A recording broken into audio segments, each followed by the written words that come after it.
Welcome back to the Leadership Hacks podcast. Today's episode is a special one. I'm joined by my mate, Craig Fagan, ex-Premier League footballer, scratch golfer, and now assistant manager at Maidstone United. We talk about what it really takes to become one of the chosen few in a ruthless system. But we also get real about the parts people don't see: pressure, injury, imposter syndrome, and what happens when the phone stops ringing after retirement. And then Craig breaks down leadership from the touchline, what players actually want from coaches, and what clubs are really looking for in modern day management. Let's get into it.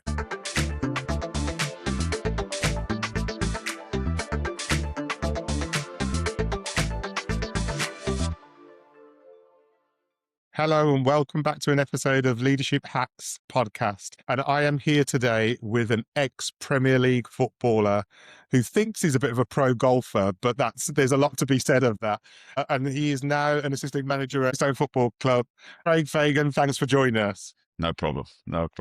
Craig, so look, and for the audience, I want people to know, I know Craig personally. We've been mates for a few years now, and we're both from the Birmingham area. But Craig, for those who don't know you, tell us a bit about yourself. And I guess more, you have had the opportunity to live the dream. I think every childhood dream is to become a professional footballer. I've got children. I know you've got youngsters yourself. At some stage, you were a young individual who may or may not have had that dream too. What were you like as a young boy?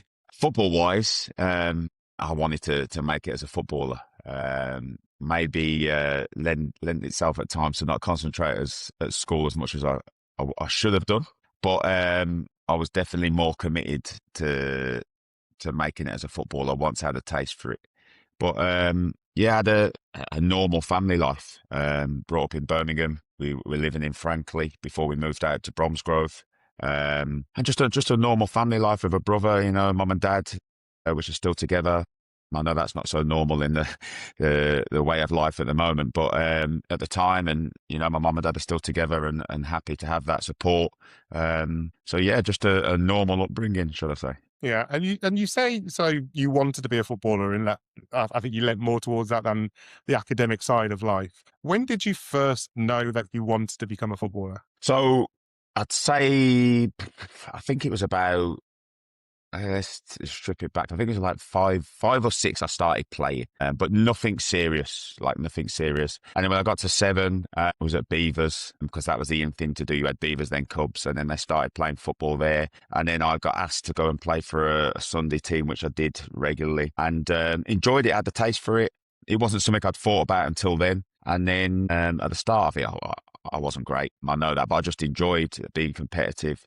And then over the next year, got involved with a team called Shenley Green, improved a lot. But at that point, it was something I'd want to do, but you never really thought about it as, it could be a career. You're 7 years old, should I say. You're not really thinking about it. There wasn't so much of it on the TV back then either. There wasn't so much on YouTube and whatever else. So, it was just the enjoyment. And then found myself kind of getting scouted by Birmingham, because I'd actually come and watch someone else. And 7 of us ended up playing well. So they signed the lad that they came to watch, and 6 others. So a bit of luck, but also had to be doing well enough for them to be interested. So from that point, once I had the taste of being in a professional football club and seeing how things are done, the competitive nature, I was kind of sold on it, and I wanted to be a football from there. Because what happened was, once you started going to academies and once you were in there, they'd give you a ticket to go and watch with your parent or family member, and then went to watch one of the Birmingham games, and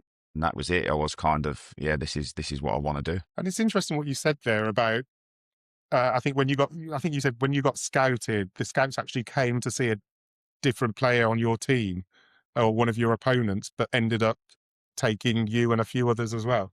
Yeah. And I always say this to people that I coach now, have done over the years when I've been coaching, is you never know who's watching. And you have to take care of your business and the way you carry yourself. Everything that you do really in life is the same. It's just that little bit of luck. Yes, they took like 7 of us in hope that maybe 2 or 3 of us would make it, but you still had to be at your best that day for those to be interested in you. So yeah, it kind of worked out for me, as you say. And so of those seven, I don't know if you can remember this or if you know this, but of those seven who they took, is it just you or were there others who made Uh, it to the pinnacle of football? Out of the seven, the one where I really interested played England schoolboys. There's another lad, Sam, who got to offer of a scholarship, but then was released, and the rest didn't make it. And it's strange that football is pretty ruthless, and everybody sees what it's like in the Premier League. Once the players are there, but I think it's something like 1% or just under 2% of kids that do make it to play professional football. And I saw it over the years. I was at Birmingham from 8 to 19. Every year that I was there was at least 10, 15 kids that were released every season, or kids would come in on trial and not get signed.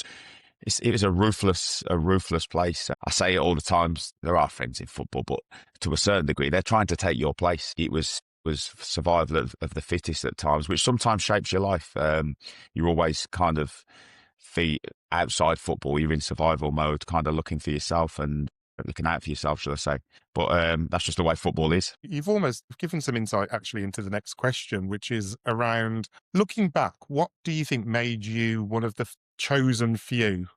Was it your talent? Was it your mentality, environment, or was it something else? Because just going off the example you've given, you've said of those seven, you were the only person to have made it. But then over the years, you've seen people come and go constantly as a young man. Yeah, I think it's. I always say it's a bit of luck, like I spoke about, determination and the drive to be better, and having the right people around you as well.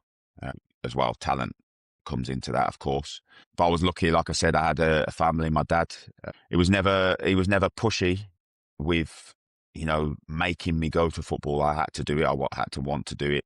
But on evenings where I'd finish school, and I was at home, he'd be like, have you been out in the garden? Have you practiced 5-10 minutes? And I would do so for like 2 or 3 weeks on the trot, and then kind of leave it out for a week. And then he'd come in and remind me, well, you sat down, you could go outside. But he was never really pushy with it. He was just, give me that determination.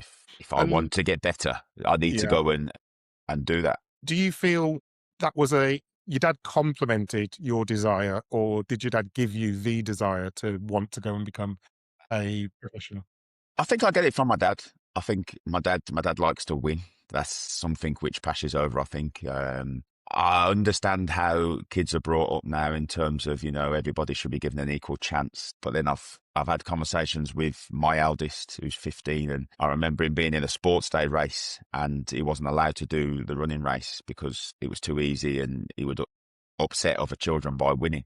Now, I understand that to a certain degree, but I don't. Putting it out there. I'm putting it out there here. I don't. No, I get it because they don't want to upset kids from that point of view. But from a sportsman who I always felt you had to fight to be the best, and that's how I was at school. Cross country, basketball, badminton, whatever I was involved in, I always wanted to be the best. Same with golf now. I know if I want to get better, I have to go and practice at the driving range, chipping. And maybe that's why it's the good crossover for me in terms of that if I want to get better and get down, like I have got down to scratch or whatever, it takes time, it takes practice, and that's the determination in it, which I had in football. But just bringing it back to my dad, I know that he got to a certain point in his sporting career because his dad didn't drive, that he couldn't go and fulfill maybe his potential in basketball and football because his dad just couldn't get in there, living in the centre of Birmingham, didn't drive, from Jamaica, so came over, was living in the city centre, so his dad never really wanted to drive. If they were going anywhere, it was by bus. So once my dad got to a certain level, it was a further afield. That kind of stifled his sporting background, but he was always there for me, finishing work late. He would still get me to football. If he'd finished work on a Friday night or worked overtime, he would still get me there Saturday morning in the earlier years. So I'm thankful for that. But I think, again, that comes from his determination that he didn't have maybe the opportunities which I was getting, and he just wanted to make sure that I had the chance to go and fulfill some of his dreams maybe as well. Yeah, well, it sounds like you had enabling parents. And I think, whenever you hear professional elite athletes up on a stage, when they get their accolades, they oftentimes will refer back to the sacrifices that their parents and their family members made. And it sounds like your parents were no different in that regard. Yeah, mum and dad the same. Like I had a younger brother, and I remember times that we were traveling across the country on a Saturday. In fact, it was sometimes I played twice because the academies were different. Back then, you could play for a Sunday team. So sometimes I'd even play 3 times of a weekend. I'd play Saturday morning, Saturday afternoon for 2 different teams, and then a third team on a Sunday. So if my mum did come, which she did majority of the time, they would then bring my younger brother. So it was a kind of family event, and they sacrificed a lot to get me there. I'm always thankful. I think one of the biggest achievements I had was obviously playing at Wembley, but then being there and seeing that was kind of like, this is the thank you of, Especially. yeah, Yeah. this, you helped me get to this point. We get to the Premier League where that was the aim of any footballer to play at the highest level, apart from England, obviously international. Yeah. To get there, that was a thank you to them, and I owe them a lot. Yeah, definitely. No, it sounds great, and I love it when I hear that there's a strong supporting network behind an individual, whether that be Yeah. close family members or friends. But I guess there are also other people who can have a strong influence on your footballing career. Were there any coaches or mentors when you were younger who unlocked a level in you that you didn't know you had? And what did they do differently? What did they say to you? There were different people. I think Steve Shaw, I remember a name from Birmingham, who was in the academy, and he just had a different way of coaching, and he treated people differently, and he would always have a bit of banter, but he would, if it was time to work, he was serious. There was Dave Barnett as well, who was at Birmingham as well when I was in the youth team academy. I think it helped being of someone with a mixed background. It helped having someone who understood how you're being perceived. And I try to do that now. I think sometimes as a young player, a young black player, that we've all had Caribbean parents. Well, my dad is, should I say. And back in the day, if you did something wrong, sometimes you'd get a slap across your backside and you were too scared to look your mum and dad in the face when you were getting told off. And I think in academies when I was younger, I think like if you didn't look the coach in the eyes when they were shouting at you or telling you off, it was perceived that you had a bit of an attitude or stuff like that. And that's the way I try to coach now, in terms of like some of the lads which I deal with are from a London background, where if they're getting told off, as you will know yourself, from a Caribbean or an African background, if you look at your mum and dad sometimes square in the eye, they see it a different way. So it's just the understanding of that. They were very good at that, understood that it wasn't so much of an attitude, it was wanting to do well and being frustrated in myself, in terms of it, more frustrated in myself than others, but it came out in the wrong way. And he kind of helped to guide that. And then also Phil Parkinson, I've spoke to him since, but when I was playing, obviously he's a Wrexham manager now, he was at Colchester at the time, and he used to say to me I was a pain in the arse. And the reason being is I'd come from Birmingham and we just got to the Premier League. So you can imagine the amount of equipment we had. The balls were perfect, like everything we did, going to Colchester, we didn't have great facilities, we didn't have perfect amount of footballs, and they weren't pumped up at times, and I used to be on it like, this is not the standard. I want balls done out, this should be set out. And it wasn't to be a pain in the backside, it was just like, they're the standards that I want to get back to, obviously leaving Colchester on loan to kind of get back to Birmingham in the Premier League or go and find another club. So yeah, I had some good and bad coaches along the way. You learn from both, if I'm honest. Yeah, and I think that's so important. You've shared a couple of nuggets there, actually. I think the bit where you talked about representation being so important, and I think that's across the spectrum, not just in sport, it's also in business too. If you don't have somebody who you can look up to, who looks like you, or who you believe understands your lived experience, then you can start to become a shell of yourself, or you can be misunderstood, as you have quite clearly explained there. I think also when it comes to really developing individuals too, it's so important that you have the open-mindedness and the understanding that everybody doesn't learn in the same way, and you can't communicate with everybody in the same way too. Yeah, massive. I was pretty lucky as well, because academy football, and then once you're getting around the first team, so I had some good first team players to look up to at Birmingham in terms of the way they were with us younger players. Andrew Johnson was 2 years above me, but he was already playing in the first team, and then he was someone to look up to. And then Michael Johnson was in the first team, but he was really good with young players. And now you see that he's coaching with England. Paul Furlong, centre forward, like I could go and ask him anything. And what they did is they took time out of their, I wouldn't say time out of their day because they were there anyway, but they'd finish training and be walking past and they'd watch like 5-10 minutes of a game on a Saturday if they were injured, or just them little nuggets of information. Oh, you'd say to them, oh, you watch that, what do you think? Or they were never shy. I think now the separation's massive. That doesn't tend to happen so much. But I was pretty lucky that we were youth team and then in and around with the first team because of numbers wise. But Jono was good because when I went and joined the first team a couple of times, I think the first session I tried to put it through his legs and he was like, listen, just like have a little bit of respect here. But I learned a lot. I learned a lot from him. That's all I can say. Exactly, and that's how you did learn. And yeah, how to carry yourself around the first team. It was. I learned a lot from those 2 or 3 characters as well. Yeah, definitely. And Craig, just coming back to you as a kid and kids of today. A lot of kids see the Premier League as the dream, right? That's what was the biggest. Well, I guess my question to you is, what was the biggest shock that you saw or felt when you got close to that level? Was it the standards, the pressure, the politics, lifestyle? Yeah, pretty much all of that. All of the above. I think some of it I saw before I got to the Premier Leagues in terms of the politics and the things that go on in football, which sometimes people don't know about in terms of team selection, pressure on managers to pay players because of the certain wages they're on. It happens at every football club, a majority of football clubs. There is pressure. There's pressure on players. The pressure on players to do well. I'd say lower down the leagues, the contracts are less, so you sign in 1-year deals, especially at the level that I'm coaching. Some of these boys are signing just for a season, and then some of them are maybe only getting 3-month contracts or signing non-contracts where there's no security, so you have to be playing well. But yeah, getting to the Premier League, I think massive achievement. Massive in terms of the scale, the people knowing who you are. But I think the jump up is huge.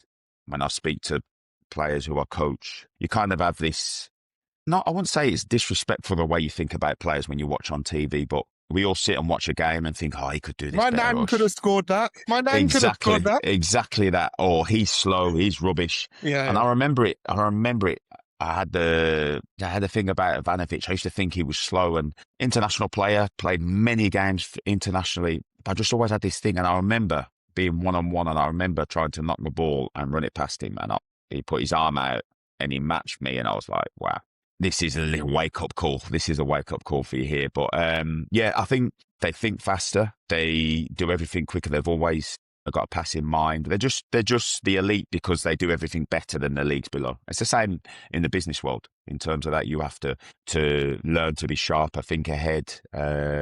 It's pretty similar in terms of that. I would say they have more talent because there's some talented kids at the level or players at the level that I'm at. It's just they do it more consistently, make the right decisions at the right time. Yeah, it was definitely an eye-opener.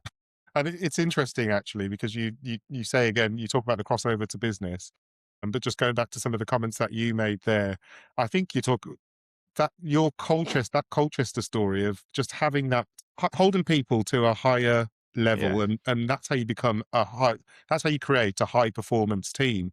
And because I'm guessing at that elite level, everybody's dragging everybody up because you won't get away with it by not fizzing the ball in, by not doing all of the things the right way constantly and taking each other on a journey. Yeah, well, that was what it was like at Birmingham when you used to go and train with the first team. I was there from when they were in the Championship, and then I left when they were in the Premier League to go on loan to Colchester. So the standards were, you're thinking about the people which I was trying to get ahead of, Christoph Dugarry, Clinton Morrison, Jeff Horsfield. I was a realist, but I knew I had to go and play. I travelled. I enjoyed it being in the squad. I knew I had to, leave home because I was comfortable living in Birmingham. I could have easily stayed there all season, travelled with the first team. but I wanted more for myself. And I saw a few lads in older than myself that would hang around, and their career kind of stalled because they were just there traveling with squads, not really testing themselves, not developing, because they wasn't going and playing first team football. So again, coming back to that desire to do well and that to make better for myself, I knew I had to go to Colchester, and that drive and determination for it to be all about me, the training. Well, I don't mean all about me, but what I mean is training is for the lads that are then starting. Whereas at Birmingham at that point, it was for the first team, and you were a squad member where you might get on the bench one time in a month. Mm. You travel every game, but you're on the bench one time in a month. And I just felt at that point it was a time to kind of go and play men's football, and I enjoyed it. But I'd already had a chat with myself, so used my mind really, knowing that I wanted to get back where I'd left. I felt like not let down, of course not. I don't. That's the wrong word, but I wanted to prove people wrong, which had been doing from when I was a kid, to get back to the level which I'd left, and that was a driving force. Definitely, when I was at Colchester, I was sometimes too hungry at times, come across the wrong way, but I enjoyed my time there, every single bit of it, but I wanted to progress either with Colchester or myself, Yeah. getting back up for the leagues, and that was massive. That was a massive drive for me. See, and I always find this it's interesting with elite sportsmen or elite sports people, because from the outside, as I'm talking to an ex-Premier League footballer, it's all glory and it's all flashing lights and it's been an easy life for you. Yeah. You're an ex-Premier League player. You've had no challenges, you've had no difficulty. But hearing you sharing your story, it sounds like you've been fighting all your life. You didn't just drop into these things and you were given the shirt. It sounds like you've constantly been fighting through your career. Yeah, listen, I'm not sat here like it's not a pity party or anything like that. I've always had to work hard for what I've got, and will continue to do so. I don't know any other way. Did at Birmingham, like I said, I think I was nearly released when I was at the under-15s. I've spoken about this to you before, where there was one game before they were making decisions on who was getting scholarships. And my dad, maybe forward thinking again, had bought me a pair of boots the week before, and he was like, right, you're going to wear these, but make sure you sit and look at them. I think it was like in the afternoon before you go and play tonight, because I don't want you looking at them while you're playing, kind of things. Maybe forward thinking, I don't know, because Yeah, yeah. everyone talks about visualization now. And I sat there, and I did actually sit there for a good half hour looking at these boots, thinking about how I was going to play. Again, maybe on the verge of getting released. And I did feel that it was an important game. I did think it was kind of do well tonight or you could be let go. I probably had one of the best games I'd had all season, scored 3 goals, and the rest is kind of history. So, yeah, so that kind of helped me. Yeah, yeah. Craig, it sounds like you excel under pressure. Is that true? I need to be in a pressure environment, 100%. And I enjoy a match day. That is where I thrive, coaching wise as well. And I'm like, it's the same with golf. I love pressure. I love competition. I love playing under pressure. I think it's where I'm at my sharpest. I enjoy coaching, definitely and I'm like a Monday to Friday, 100%. But I think on the match days when I'm sharpish, when I'm seeing things and being able to adjust things with a manager, and yeah, that's where I'm definitely at my sharpest. Yeah, so Where, the where, pressure comes from that. where does that resilience come from? To be able to withstand the pressure, there's a level of resilience in there. Where does that come from? So I think I've said no one's gonna give you a handout kind of thing. I think I've always had to work hard. It comes from my mum and dad. My mum and dad work hard. It's been passed down. They've always told me that to get anywhere in life, you have to work harder than the next person, which sometimes isn't true for everybody. Sometimes people are lucky enough to get opportunities. Yes, they have to take advantage of them opportunities when they have it, but they do get opportunities more than others, which isn't a problem. But yeah, it's just about working hard. And if you go through bad times, kind of get over that, work through it, and kind of make your own luck to a certain degree. Yeah, I think that's part of it as well. Yeah, I liked the bit that you shared about Ivanovic and the whole speed thing, and then realizing, bloody hell, these people are Yeah. fast. They're not slow at all. Was there a time in your career where you looked around and you did something, or you just felt, I belong here, and this is me, and I am worthy of wearing this shirt and playing at this level? I think once I did get to Premier League and then started doing well, I think once I broke my leg, that was probably the fittest I'd been that season before I broke my leg. And I think that was like, I mean, it's a long time ago now. It's probably like 9 games into the Premier League season. And yeah, I felt fittest. I was just coming to terms with it. I was having an impact on games, played up front with Marlon King, starting to build a relationship in terms of on the field. And we were causing problems. And then obviously you break your leg, then you're out for 3 months, and then you're kind of like catching. That season was playing catch up. That's what it felt like. Even when I came back, I managed to score when I came back, the first game I came back, which happened to be the game when Phil Brown sat everybody down on the pitch at half Oh, time. is that the game? Yeah, was that was the game. Yeah, that was the game I came back in, and then I scored, but I was kind of treading water. Felt that rest of that season, I did feel, like you say, that imposter syndrome, like am I really a player that should be at this level? But then the next season felt much better again. So all players have doubts. They go through form, and it's tough. It is tough playing football. People think it's easy. Same as any sport. I think because football is now, with the amount of media coverage it gets, social media wasn't around as much when I was playing, but now I don't know how some of the top players cope with it, because one misplaced pass, a penalty miss, like there's that much access to these players now, which I think is good and bad. Well, I think it has its positives, and it also has its negatives too. Yeah, 100%. And I think it can affect people if you're not mentally strong enough to deal with that and see it as it is. People sometimes are stronger in crowds when they're shouting as fans, or behind the keyboard. But then if they came to do the job that you were doing, they'd find out how difficult it is. And it is hard playing football. It's not as easy. Yes, we are talented, but football players do make mistakes, and do go loss of form, and it is difficult at times. No, I completely agree, Craig. And I think, thankfully we hear more about mental health across the board, Yeah. not just in sport. But I think that's been a great breakthrough. That it's no longer a taboo subject. I know to a degree there will always be a degree of taboo around it. Just going back to your career, was there a moment where your confidence got tested, where you talk about imposter syndrome? I don't know whether that was that time when you broke your leg, and how did you rebuild that?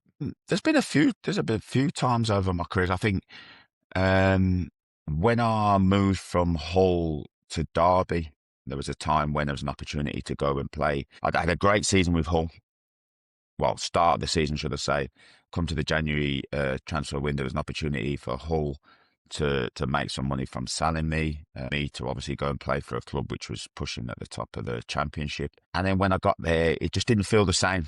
I didn't feel like I belonged. It wasn't really in form. I kind of like went with a niggly injury as well. So yeah, I just didn't feel like me. I didn't feel like the player I was when I was at Hull. And for a good while there, I didn't feel great about myself. And I think sometimes footballers, you get a lot of free time when you are playing, but majority of that time is you don't want to be out and about. Well, first of all, it was frowned upon when I was playing to be out and about in town or walking around or doing whatever, shopping or whatever else that the manager had frowned upon. You spend a lot of time on your own, so it's a lot of thinking time. And now, for me, my getaway is golf. So, like, I do a lot of my thinking golfing, but you're concentrating on something else. A bad day at football, I can golf, kind of like have something else to focus on. But at the time when playing, it was always frowned upon where you had to really focus on football. That was your main drive. But I think the best thing that's happened is there's been a little bit of a change in culture now. They can have businesses. It's not frowned upon. A lot of them now, which I have no problem with, they all do day in their life on TikTok and things like that and Instagram and make an income that way. And I think it's good. I think it just gives them a little bit of a break from whatever level, really concentrating and being hyper-focused on, making it as a footballer, the stresses of that. It's like a little break away from that. And I didn't have that so much. If there's good and bad points about playing football now, but that's one of the good ones. I think that there's more opportunities away from just the football itself, because I was really driven. I sacrificed loads. Left training, I remember sometimes sacrificing some friends or some players that I played with. It helped me, but also hindered in terms of they'd maybe go and do stuff in the afternoon, but my drive and determination to make it, I was either going home to sleep in the afternoons or keeping myself to myself. Wasn't too much of a drinker. So on the weekends, if I did go out, I wouldn't drink so much. So yeah, that was my sacrifice, but that's how I felt, what I needed to do to make it. Yeah. Yeah, it's interesting because I think Joe Public don't quite understand the amount where you talk about that free time, and certainly back then where there weren't all these side hustles, I guess we call Yeah. them today, right? That you could get involved with. There's a hell of a lot of free time, and that sounds great to the person who's working 40 hours a week, but actually, and even in the role that I do now, I know that having free time isn't always healthy for me. Yeah. Yeah. It's healthy when things are on the up and things are going well, but when you're having a difficult moment and going through a difficult season, then it has the reverse impact, and actually it can worsen your mental health. Yeah. I think as well, I think because there's so much out there now in terms of dealing with your feelings, emotions, and the way you are. I think when I was playing, I think when we used to lose games, I would carry that for 2 or 3 Yeah. days. And that affected my home life, affected how I was with people. I remember being short with my parents, and I look back now and I'm like, I still feel embarrassed now sometimes Yeah. the way I maybe used to speak to people or wouldn't speak to people and just be in a mood. Um, but now there's a bit more understanding to it, and it's a bit more accepted to still be okay and do other stuff and be seen doing other things if you've lost a game. Like there's still life out there. Yes, be focused and concentrate on your football, but you should come away from it and have something else to focus on and just kind of rebalance yourself, ready to go again. Because I think constant pounding of the negative thoughts didn't help as well. Yeah. No, indeed. As I say, I think we're in a much better place now, but I still think there's plenty of work to be done to Yeah, make sure everybody gets the correct support out there. Just moving forward then, so you've had your illustrious career, right? You've made it to the pinnacle. I know you've had your ups and downs throughout your career, but you have been a professional athlete, a professional footballer for all of your working career, I yeah. guess. You then get to the dreaded or not dreaded retirement. What did it feel like walking away from the one thing you had done your whole entire life? And who were you without football? Well, luckily, when I was playing, I was at Bradford at the time, and he wasn't annoying. He was a good lad, to be fair. Michael Flynn, he was very good, but he wanted to go on a coaching course, and he kind of dragged me on my intensive B coaching course. I wasn't sure I was going to be a coach, but I was coming to the end of my career. Again, ignorance from us British players that we didn't see life outside England. Everybody wants to play in the Premier League. That's the pinnacle. And then if you don't play in the Premier League, it's the Championship. And so eventually I ended up going to Singapore and playing out there. And I wish I would have done it sooner. Really? 100%. Why? You want it? Why do you say that?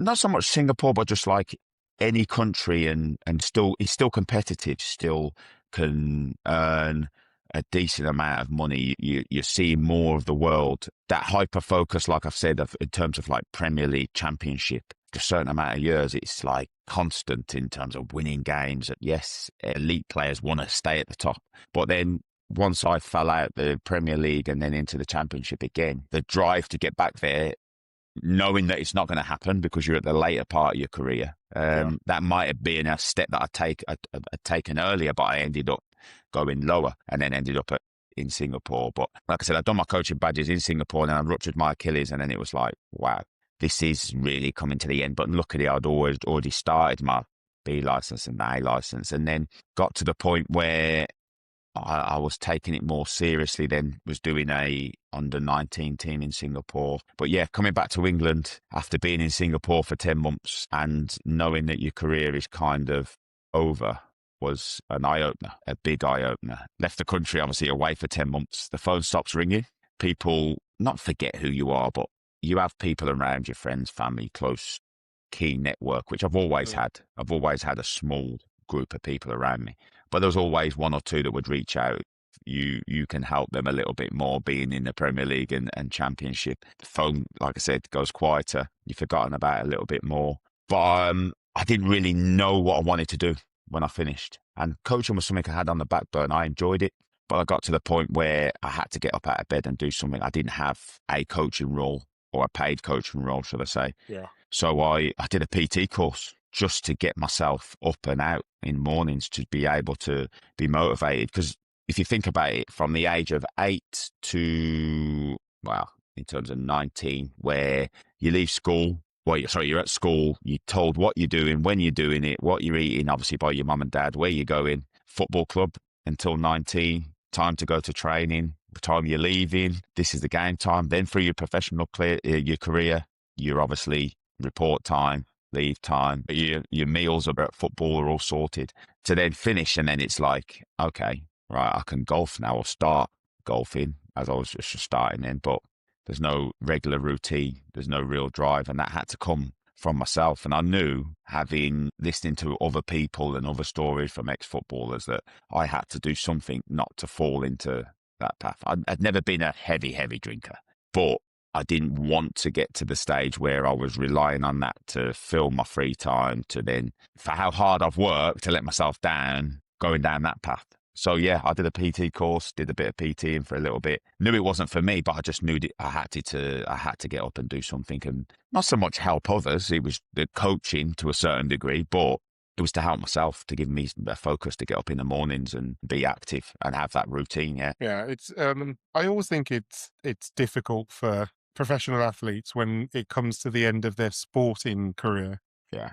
for all the reasons you've shared there, Craig, from the routines to the status to the dressing room to the adrenaline rush that Yeah. you could always get on a Saturday, to then to go from that to nothing, like literally to nothing. I think you can understand why people struggle, and you've spoken there. I'm guessing it's from experience of knowing people who have struggled with retirement, where they turn to alcohol as self-medication, I guess, and that can be difficult to see and to watch. Yeah, listen, when you play football, you're chasing that, not chasing a high, because you get that from football naturally. On a match day, there's times, and the lads will, if you speak to any footballer now, on a Tuesday night when they're playing, when they've played that game, when they come home, they find it hard to sleep because of their adrenaline going through their body. And it's that being, you're entertaining, you're in front of everybody. So then you're going to suddenly not be around anybody. So when you finish, you're sensing that high of going and doing something. The drink is obviously excitement,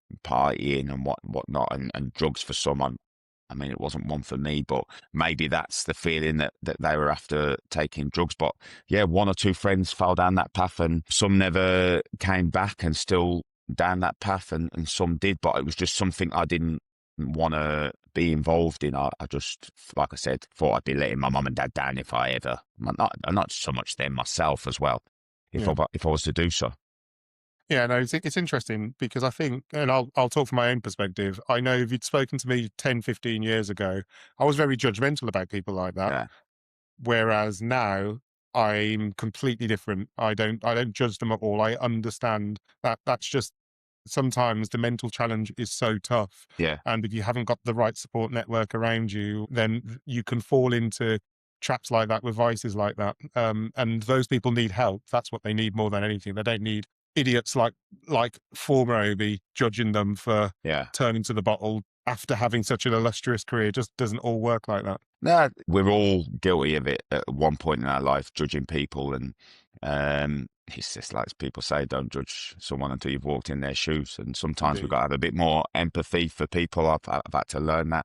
But yeah, you don't know what's going on in other people's lives. I've played with players where on a match day they look to the world that they've got everything sorted and everything going on, but from that Saturday to the next Saturday, their life is turmoil. I know things that are going on, and just manage to mask it, but it always finds a way out in the end, kind of way, that kind of thing. So it's you never know what's going on behind closed doors with some people. Craig, if you could speak to retiring Craig with all that you know now, in that first month, what one thing would you tell him about, whether it's purpose, identity, or the next chapter? What advice would you give retiring Craig at that time? Care less what people think. Okay. That's one big thing, which even learning now, I'm learning that massively now. I think because I was so determined as a young kid coming up from 8 to 19 to make it as a footballer, and I had to do it all myself. And you're only kind of person which you kind of ask with your parents or the coaches how to get better, do better, and obviously people which you know. I think since becoming a coach, networking and asking others and using ideas of others, haven't done as much as maybe as what I could do to then aid where I am now. So maybe being a little bit more open, but I know the determination of, and within myself to get to where I've got to, I've needed that as well. So I think Yeah. you need a bit of both, and if Yeah. that's come across the right way. Yeah, no, I couldn't agree Yeah. more. So you retire, you've got your badges, you're starting to get into it. You're now an assistant coach. And so as an assistant coach now, what's your leadership ethos in one sentence and what experiences shaped it? Well, the assistant manager role which I have now is maybe different to a football league club because we're Conference South, so no disrespect to the level, but we don't have the amount of money to go and have a vast amount of staff or paid roles. There's myself, the manager, goalkeeper coach, who's also head of recruitment. So that's near enough the pay, and the physio, that's near enough the paid staff. But then we then get involved with doing all sorts of stuff. So in terms of kit and balls, which sounds maybe something which a coach should be doing, but the way we try and do it as a football league club, we want to be concentrating video analysis we have to do. I want to be concentrating on giving more one-to-one video analysis with players and having that free time. But again, that's the kind of things that you have to do, and it's kind of digging in and leading from example, and that's why I still have now for the standards which I had as a young player. I try now as a coach or assistant manager to then give those players some of the things which I would moan about. So, for instance, the ball's not being pumped up. I make sure now that they are. Just those little things which I would moan about, I try and make sure that they have no reason to moan about. The session set up, so when they come in the morning, it's all out, ready to go. And try and give them help, which the way I learn. And there's even more now in terms of VO. When I was playing, when I was at Colchester, we had a video, VHS. People probably even remember that. You're showing your age now for sure. And then it went to DVD. But there was only one VHS, so the manager would have it on a Monday, Tuesday after the game, and I'd be knocking on his door. Again, my drive and determination. Can I watch it? I want to get better.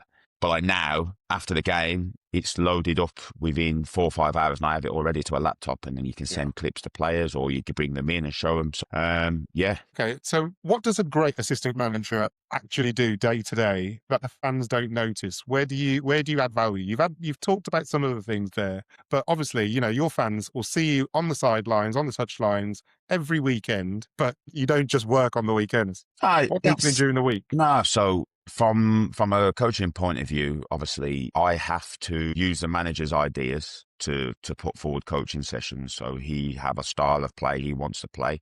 We'll agree on something and disagree on others, which is not an issue. And that's the main thing about being an assistant manager is I can have ideas. We can have discussions in the office. I can disagree. I think it's better my way, but ultimately he's the manager of the football club.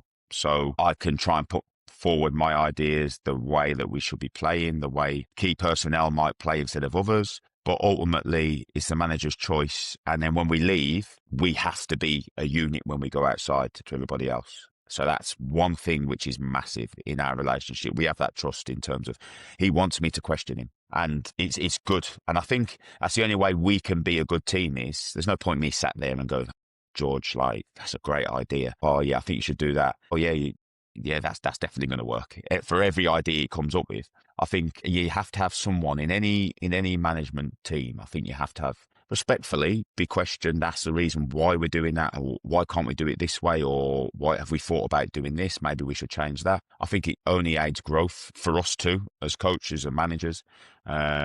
Again, watching the VOs back, we watch all our training sessions back and we'll probably go, all right, we've done it this way. Maybe we should have said this different or pulled this player or moved in there. It's to develop, it's to learn. So that's how I feel my role is. And then the other thing is I've got to try and be a bit of a buffer for him because he's the main man, he makes the decisions, but he deals with the majority of the flack as well. So he has more pressure than me. Results affect him more than me. Obviously, affects me, of course, but he doesn't need to be hearing about I don't know, two players arguing about who should be doing something or hasn't done something, or there's a little bicker about this, or I can deal with that stuff and stop that getting to him so he hasn't got too much on his plate. Do you know what I mean? That's what I try and do. I try and be a buffer for the little things, the times we're leaving for a match day coach, dealing with tickets, or just any little thing which he doesn't need on his plate. Yeah. Can I deal with that? Do you know, it's just to buffer out the little things which he's got a bigger pot to be dealing with than that little stuff getting to him. So yeah, But that's one of the things. you sound like you two have a special relationship, and it felt like it. I can remember seeing that you guys went on a great cup run, didn't you, a couple of years ago? Yeah, we had a really good cup run. We beat along the way. We beat obviously the teams around our level. Then we beat Barrow, Stevenage, Ipswich away 2-1. That's probably where you see one of the videos me jumping on his back. Yeah. And then we played Coventry, which was maybe a step too far for us. I think if we needed to play after the Ipswich game, a Premier League team or someone bigger. Yeah. But it was and you beat Ipswich 2-1. The chances of it going and winning again away was very highly unlikely. And our league form suffered for it because, as I've spoke earlier on about the elite players being able to stay at the top level, reason being is because they can make sacrifices, but also they make the right decisions at the right time. And their form is, let's, for instance, say they have one bad game, or even if they're having a 7 out of 10 for 10 games, whereas our level, they could play really well for one game, then like the next game they're rubbish. And like it can be like that, or they'll play well for 2 games and then they'll have a drop off for 3 games. So the better players which get from our level up have more consistency and make better decisions and the right decisions. And so again, that's one of the reasons we got beat. Yeah, and that's one of the reasons you got beat. But you both created something special to allow you to go on that run, and I wonder what that was that allowed a smaller team, with the greatest of respect, to go and outperform your league or who you were as a team. Yeah, I think it was like the mindset that we had with the players, like the teams that we played around us. We knew we had to beat, but I think what the lads found out is when we played a Stevenage or when we played a Barrow, myself and George had played against these teams, so we wasn't scared or wasn't Intimidated. afraid. Yeah, intimidated by it all. It was just another game. We wasn't blasé by any stretch of the imagination. Very like we were respectful with it, but we were kind of saying to the players that you're good enough. As I've said, like to you here already, that on that one day, if they're at it, the talent in the group could get you through these games. And it just so happens the way we were.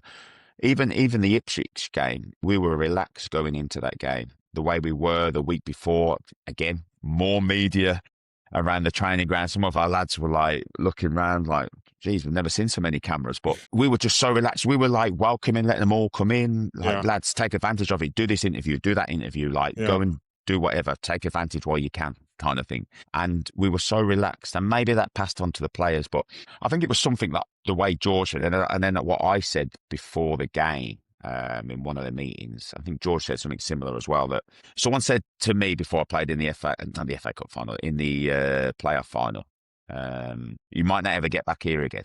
So when you play, first of all, ring your mum and dad and say thank you for help getting you there, which was big. And I said this to them. I said, like, go and ring whoever it is, your old football coach, your mum, dad, whoever it may be. Ring them. I maybe not spoke to them for ages. Thank them. Listen, I'm playing today. Thank you for getting me there. Watch whatever. It's on BBC, which it was against Ipswich. And I said, you might never get this opportunity again. So don't let it go by. You might as well play today. Give it your all. Like, this might be your one chance. And that's all we kept saying to him, is like, this is your one opportunity to show the world how good you are. We might never, chances of Maidstone getting to the 5th round of the FA Cup, one outside the quarter final, whatever it may be, ever happening again. So take advantage, just show everybody. And they gave their all. And they did. Yes, we were lucky. We were lucky as well on the day. They hit the post, keeper made some good saves. Yeah, but you make your own luck. But we had two or three opportunities, and we took two, and the rest is kind of history. But that was our attitude towards it: is we'd played these teams, we weren't nervous against coaching against these teams. It was a test for us because we're picking our wits against teams and better so-called coaches and managers, as they would say, because they're managing in that level. But even at the time when we played Ipswich, we'd set up, we'd gone through what we were going to do. I think we were like 3 minutes in, and we both of us looked at each other. We was like, right, we need to change, and we did. We changed shape, and it helped. But again, without that, without the players trying, without them, the one or two bits of tinkering, might not have got to the situation we got to. I applaud you, sir, for what both you and George did during that Yeah. season, and what you've done through your management career with that team up until now too. In your view, then, Craig, what are clubs really looking for in management now? Is it tactics? Is it culture? Is it building man management, media handling, data literacy? What's moved over the last few years? What do you think if the clubs are after in their managers? Be a bit of a loaded question, that one. I could answer that and start myself getting a job going forward. No, I don't know. I think if you look at it, football changes, it has patterns. So if you watch, well, I was a great advocate for Pep, but then Pep then changed the whole of football now, where possession is key and you must keep the football. But even he's gone away from that slightly now. Yeah. Arteta's football's all about, having the football, having that control. But then I watched Klopp and the way he played. Now, they play football, but they use counter-attacking football as well. So I preferred watching Klopp, the more exciting and, pressing and aggressive. And that's how I'd prefer the game to play. There was possession in that. And you can see now in football that, I think you can remember when Arsenal used to play Stoke. Stoke were frowned upon for doing long throws Yeah. and being aggressive, set plays. Lo and behold, all them years ago when Yeah. Arsene Wenger used to moan, now Arsenal are doing those things. So it's all about patterns. And I think what we're seeing is now there's the total football, which maybe would have been for the last 2 or 3 seasons, is now changing slightly. Teams are being more aggressive with a team like Arsenal, and like I say, Man City's changing and not so much ultra football at times, more set plays, more long throws are back in. So yeah, I think it's adapting. I think clubs are looking for managers that can win, and how they win, I think for the last probably 5 or 6 years, they had to win playing more of a percentage-based, pretty football kind of style of play. But I think some clubs have not messed up, but they've fallen shy of that, because in any walk of life, football, you have to have the talent to play a certain way and have the players to do so. And sometimes wage bills, the players that you have, recruitment, you can't bring those players in one season. So managers will go in going, listen, I want to play this style of football with these players. Go in, try and do it. Doesn't work. They get sacked. Someone else comes in, a different style straight away, and then gets results. So I think it's changing. I think there's a bit of a mix at the moment in terms of through the Premier League what people are trying to do. But I think you have to be now, as a manager, you have to be media savvy, especially in the Premier League. I think you say the wrong thing, it can be misconstrued and people have an opinion about it straight away. I think someone I played with, Liam Rossini, he just done some excellent interviews, but now because of leaving Fernandez out, I think he said at the weekend, I think he slipped up by saying that we about the decision, and then he's changed straight away and he said I had left him out. I mean, I heard that today, that now some of the people on the radio are saying, oh no, he's a yes man now, because now he said we and it's not him that's making the decision. So you have to be really clued on media wise, because as I've said, social media is out there and you can fall victim at times. Yeah, it sounds like there's a high, well, and I know it to be true, there's a high level of scrutiny, right? And it's the scrutiny that you're talking about there. Yeah, again, for all levels, even in Conference South levels, you're doing interviews straight after the game, and it's excellent because the amount of media coverage they get at this level is good for the football clubs in terms of advertising, what the manager's saying, what he's thinking after games, before games, training sometimes videoed, and to highlight the football club. So you have to be media savvy as well, definitely, or you can get caught out. Ultimately, you have to, I think, as a manager, as a coach, you have to have bits of everything. You're never going to be perfect at everything, 100%. You can never have it all, but at the end of the day, it's about winning games. It's ultimately, winning games and developing players to make them better. Then, which ultimately aids the football club, because yes, you can win, but you need your players to get better and want to be coached by you to win games more as well. That's a good segue into my final question, actually, around what players, from a player's perspective, what do players want from their coaches and from their managers? Is it clarity? Is it honesty? Standards protection? What's the and what's, I guess, what's the balance between being liked versus being respected? I always say when I'm coaching, I say we have a lot of turnover at our club. I've been there 3 years now. So every season we have a new crop of players. You're talking probably 14 to 15 players. So I always say to them, I don't want you to like me, but in 5 years' time, if you see me walking down the road and you know that I'm trying to do the best for you and you can come and say hello, then I've done my job. I think sometimes in coaching, I think I'd rather be told, when I look back as a player, if I've got someone who's trying to help me, but not always saying what I want to hear, as long as I know they're trying to really help me, and have pulled me at times and said, listen, you need to do this better. I don't care if you don't want to hear it, but to help you, you need to do this, and you need your teammates, and you've got to do it this way. You're a part of a team, which football is. No one player really can improve without his teammates. It's obvious that you can't do that. So being a team player and being coachable is something that we try and get out of our lads. And you can't be liked by everybody. It's impossible. That's just the way it is. And I think as a coach, you've got to just get on with it and not try and coach. And I can't say it to him because I want him to like me. Same as the business world. You're trying to get the best out of people, for starters, and push yourself. I mean, I don't mind it if people don't like me or players don't like me. I just want them. I'm trying to get the best out of them like people have done for me. And I'll push them. They'll have days when they don't really want to speak to you and you pull them for a video clip. And I always say the video, when we do video analysis, he doesn't lie. And I've been there myself. So I know after I've finished the game, in my head, I'm going home and I'm like, this coach, it's like, it doesn't give me a yard. I know I'm doing this right. I know I've played the game and da da da da. And then you show them the video. And I'm the same when I've looked at it and you're like, I got that wrong. Yeah. And as a coach, it's vice versa. If on a Saturday or a match day or Tuesday when we play matches, if I know I had a go at a player and said he should be doing this, if I look at the video and know I've got it completely wrong, I will pull him and say, listen, all right, I got that wrong. Maybe I should have said it differently or done it this way. Or because we sit on the outside and we can see a lot more on what they do, more at the time, what we are saying is normally right. So that's where the video backs it up, and that's the good thing about it. No, I think the thing I liked about your response most there was, if you see me in 5 years' time walking down the road or in a pub, I'd like to be in a position where you'd come over and shake my hand and have a chat. And I think what you're saying there is, it's that reflection time, isn't it? It's sometimes when you're in it, if you've got a coach, if you've got a manager, it can feel like they're on you constantly. Yeah. But they're not on you for the wrong reasons. It's I'm not going to say it's out of love, but it's absolutely out of the desire to make you a better version of yourself and to reach that potential. And if you're experiencing that at the time, it can feel like they're just not having me and they don't like me and all the rest of it. But you would like to think over time, after they've gained more experiences and they've been elsewhere, they start to realize, you know what? That Craig Fagan had my back. All the things he was telling me, and we see it in. I think Mourinho did a good version of this with Dele Alli, Yeah. and I think you would have seen the show. When, Yeah, I've seen it. yeah.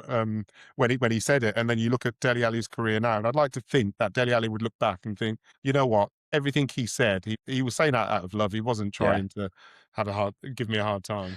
Yeah, I think you're spot on what you said about Dele Alli, and there's some players in the team which I'm in now, in terms of that ability, they have it. Desire, not quite sure, but it's just being on them like standards every day, wanting to come in and train and push yourself. Because again, if they don't do it every day in training, how are they then going to expect to do it on a match day? Yes, there's one or two players when you go down the list and they all name them. You have sit and have conversations with two or three of them, because what I find is if you are personable with people that you're coaching too, and they know there's a line when it's time to work seriously, but you need to like touch base with these people and these players and what they're thinking as well. So I for example, I've asked, who's your favourite player, or who do you think you play like, and they all come out with Neymar, like, and then an example of one which some of them say is Eden Hazard. And I'm like, he wasn't the best trainer, but he could turn it on a Saturday. But that's how they saw themselves. And I'm Yeah. like, no, you need to have a real think again and think of someone which is more like you, which will then give you a better awareness of where you are and what you need to learn and get better at, instead of like an ultra superstar, which is Eden Hazard, because he could do that. You listen to people when they're on podcasts and talk about him. It was like training Monday to Saturday or Non-existent. Friday. He just wouldn't bother turning up. Same with Tevez, Yeah. horrendous. Match day, like you would go to war with both of these people. So yeah, I think, like I say, I want to make people better. I had a lot of people that tried to help me and push me. And like I said, Dave Barnett was one of them. Loads of Coach Phil Parkinson pushed me. To name a few, like Nick Barmby when I was at Hull, he was really good. And he was one of the reasons why I actually left Colchester to go to Hull to play with an England international. Okay. Yeah. And that was maybe one of the first eye-opening things before I got to the Premier League. He was early 30s, left Leeds coming to Hull, back to his hometown club. But he was always like 4 passes ahead of what was going on. So like it was excellent for me to play up front with him because I knew if he got the ball and I made a run, the chances are he was going to find me. So yeah, that's just trying to make people better. That's how I want to coach. I want them to have an opportunity of what I've been lucky enough to have through my own determination and luck as well. But you can do it if you set your mind to it. And we've had players that have done it coming to our club. Matt Rush obviously went and ended up, I think he scored 16 goals for us. He's got 33 goals this season at Borough Wood, and Aaron Blair and people like that have moved on and moved up for the leagues. And that's all we want, is for them to get better, move up, then develop again, move up again. Yeah. The same for everyone, yeah. Yeah, no, it's interesting. And we spoke about the Eden Hazard example. I always get nervous when people are compared to the exception to the rule. And Yeah. Eden Hazard was absolutely an exception to the rule. Exactly. There are not many who can do what he did. Exactly. So, and as I'll always explain to my kids, look, there aren't many things that you can do without hard work in this life, no matter how talented you are. So work your butt off, and then let's see how far your talent can take you, as opposed to just thinking your talent can do it, because there are 2 people in the world that could ever do this, and Tevez and Hazard, and I'm just going to be like them. It's not normal. They are the exception to the rule. Exactly that. Yeah, no, brilliant. Craig, look, you have been really forthcoming with your time, and I really appreciate it. I've thoroughly enjoyed this conversation, because in this conversation, not only have we delved into the mindset of a Premier League footballer, but also we've touched on some really important issues around mental health, around life, around retiring, and then life after retirement, and going into the leadership role that you're in. You are clearly a leader that has experience and has lived experience, and you're keen to drive the development of others for the importance of the one goal, which is improving them as a player, but also making sure that your team performs to its best of its ability. I really appreciate speaking to you today, and I look forward to someday getting you back on the podcast, because we haven't really touched on golf. And the one thing I know that everybody out there doesn't know is you're a scratch golfer, and you're very good at it. I know you've got a problem with the handicap system, because whenever we play off handicaps, I beat your ass, but that's one for Yeah, bring me back on now. We'll need to talk about it. We will do. But no, I really appreciate your time today. No, I appreciate it. Thank you. Thanks for having All me. right, take care. Cheers.